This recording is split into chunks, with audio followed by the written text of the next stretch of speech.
family-friendly drag shows. What a meaningless phrase.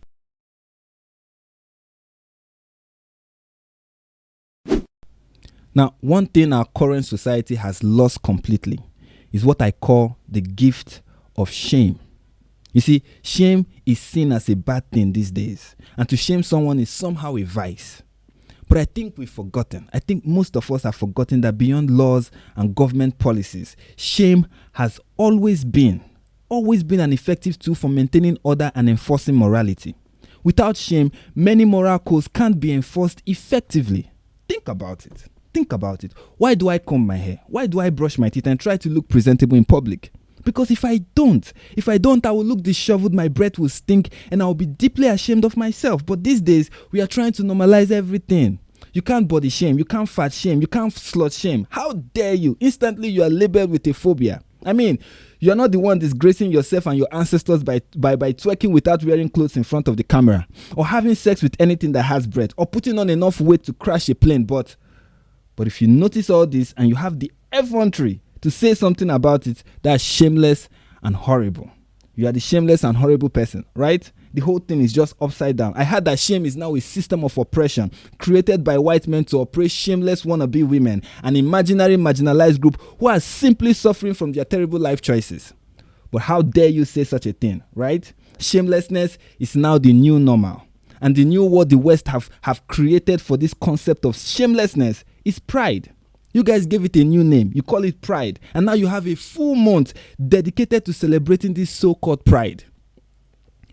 And how you know you've lost every ounce of shame is when you're not even concerned about disgracing yourself in front of children. It doesn't bother you that the kids are watching. No, why not? Of course. Shamelessness is meant for them to see, right? In fact, it's even worse because it's not as though these kids are stumbling upon your disgraceful performance. It's not as if they are just happening upon it. It's not like you intended, the intention wasn't for them to see. They just happened to enter into the wrong room. They were at the wrong place at the wrong time. No, that's not the case.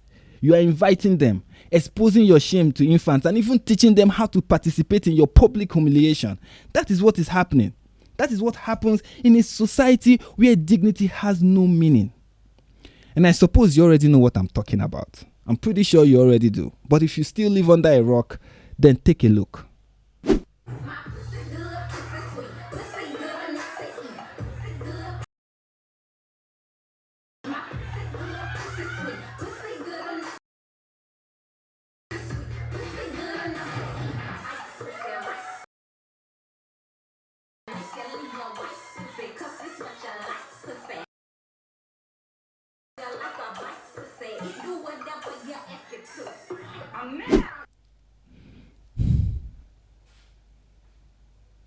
Now that's a man.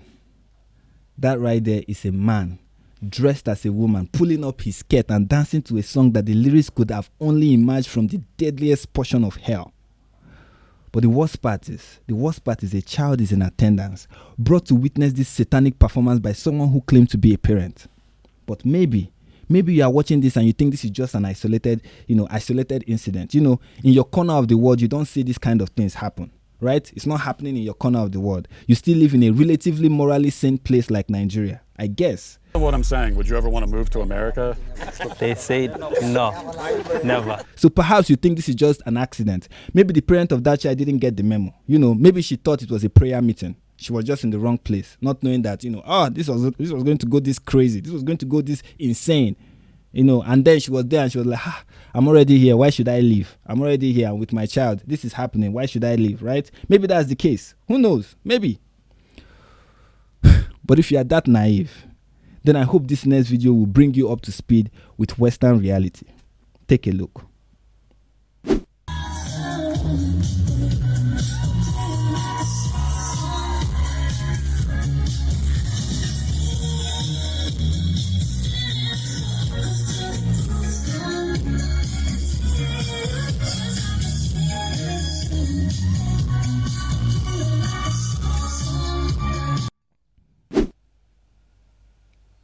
All right, you get the point, right?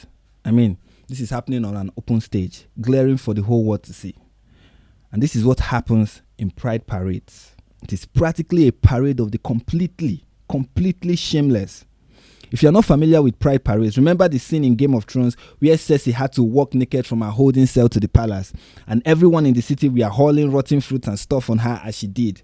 Now that is a pride parade. Except this time, people are willfully walking naked, and these are just peasants. They are not queens or kings or anything like that. They're just peasants to their immoral desires. And instead of being met with stones and rotten fruits, they are met with cheers and applause because, of course, what they are doing is very brave, right?